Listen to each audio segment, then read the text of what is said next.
Okay, so again, for those who just joined 1 minute ago, so I prepared like a brief slides. I prepared a brief, prepared a brief presentation to introduce the idea behind this software. But the major part of this workshop is to focus on focus on how to use this software.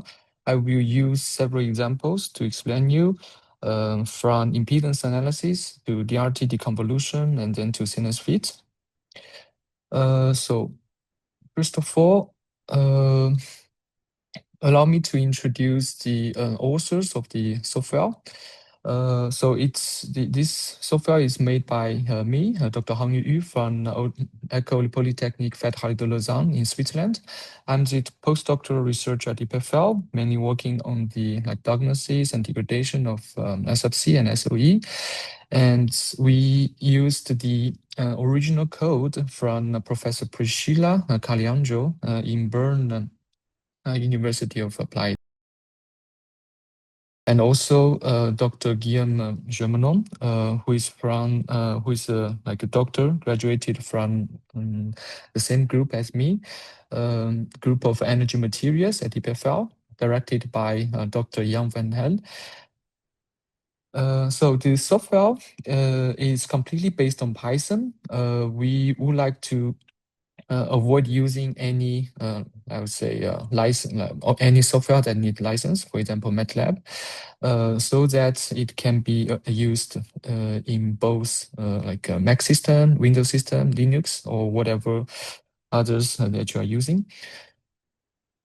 So the basic principle of EISAP is the fact that when we have the raw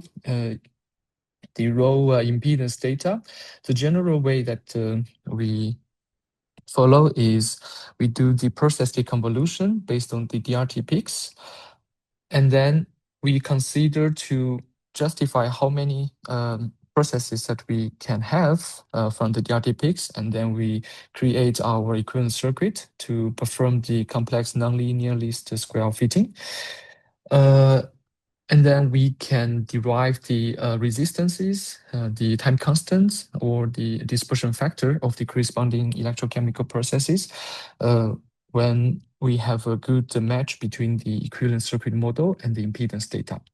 So based on this idea, I created this, I would say, this approach.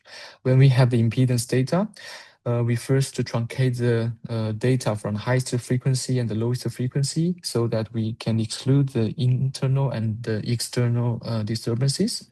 And then we perform the chromachronic validation to validate the quality of the data in case we have very noisy points during the measurement. And as long as we have the KK residual lower than 1.5% or 1%, depending on the criterion that you want to apply, we can use the KK method to reduce the noise by smoothing or extrapolate the data to extended frequency band. And then we can do the DRT deconvolution based on Tikhonov regularization to have multiple peaks representing for different electrochemical processes. But of course, we can also use other methodologies like Bayesian, RBF, etc., created by other researchers.